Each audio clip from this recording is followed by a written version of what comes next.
Hi everyone, in today's episode of Writing Skill Videos, we are going to talk about parallel structure, and this is all about using similar elements when using a series in your sentences for the sake of style. It essentially sounds better if you use parallel structure, and it's easier to follow the sentence as well. So what is parallel structure? It's a stylistic principle, number one. It's not really about grammar per se.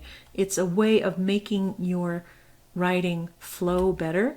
So it's about using similar structures throughout your sentence to create a kind of readability and flow, and also a kind of rhythm to your sentences. Okay, so here are some examples of parallel structure. So my favorite sports are swimming, running, and playing baseball. Notice that each of those elements end in ing. So it's the gerund word for the activity: swimming, running, playing, right? You don't say baseballing, so we had to say playing first, playing baseball. Okay, so if it weren't parallel, you might say something: my favorite sports are swimming, running, and to play baseball, which is not parallel. So here's another example of parallel structure. She chased the dog over the couch, into her bedroom, and onto the bed. So notice here we have a series of prepositions, and even though the prepositional phrases do not use the same preposition, it's over, into, and onto, the structure is still similar, right? So it has a basically similar construction. All right, so you do it with prepositional phrases too. And here's another one: the usual excuses involve printer problems, flat tires, and lost keys. Okay, so all the same structure, similar in their construction.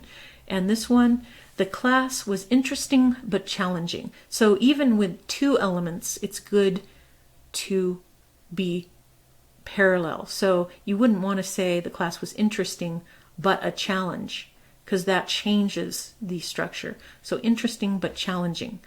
You can see a nice rhythm with parallel structure. It literally sounds good to the ear, and it helps the eye flow when reading silently as well. Okay, so here's how you might revise for parallelism if your sentences lack parallelism.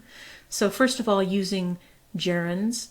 Sometimes people struggle with that because they'll start without using gerunds, which are essentially nouns made out of verbs. And they struggle because they can't find the right gerund, and they end up changing the structure. But there's usually a way to do that a little bit better. Okay, so this is a sentence that's not parallel. The first one there: the instructor's curriculum included reading several novels and an elaborate group project. Okay, so there's two elements there.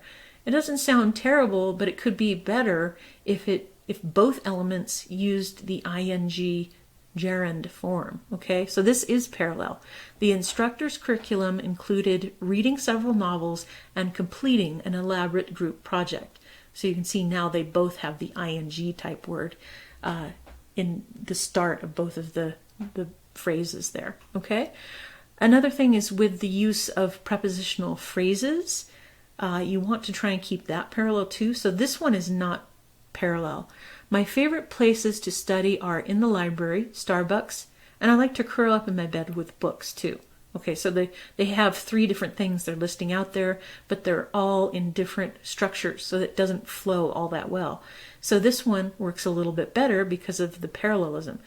My favorite places to study are in the library, at Starbucks, and in my bed, comma, curled up with my books. Okay, so no content was lost there, but now all of them start with that prepositional phrase: in the library, in my bed, at Starbucks. Okay, so try your best to make the most similar structure in any kind of list. Okay, and now with noun phrases as well. So here's a not parallel sentence. For my graduation present, my parents will probably give me a used car of some sort. They'll buy me a new suit, and I'm hoping for airline tickets to Europe.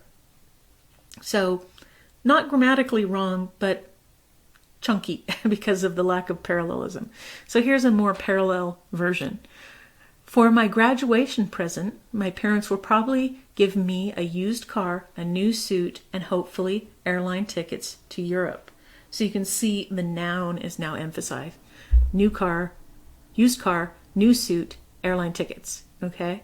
So they're more similar than the previous construction.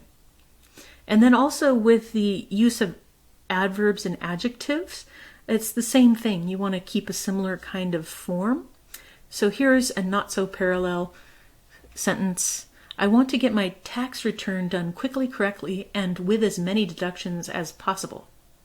So that last element loses the ly ending and it doesn't have the same construction anymore. So let's see if we can correct that. The corrected version is, I want to get my tax return done quickly, correctly, and effectively, claiming as many deductions as possible. So part of the problem with that previous sentence is they wanted to pack so much into that last part of the list. So you can find some other way to do that in the sentence, as I did here with claiming as many deductions as possible, which isn't part of the list really anymore. So you can do that, or maybe you even have to move it out of the sentence if you can't find a way to make it work with the sentence. But by having quickly, correctly, and effectively, that creates nice parallelism and gives that nice rhythm that we're looking for through parallel structures. Okay, it can really improve the readability, the flow, the style of your writing by quite a bit. Okay, so look for that and try to correct to make your sentences as parallel as possible. Okay, so if you want more help with that, if you need more information to understand that thoroughly, go ahead and go to the Yavapai College Rough Riders Guide and go to Section 8, Chapter 33. There's some information about that. And you can also get some help from the Learning Center tutors. They'd be happy to sit down and work that out with you in your own writing. Or you can contact your instructor either through email, or you can stop by their office hours and they can help you out with that. Okay? So thank you so much for listening, and I'll see you in the next writing skill guide.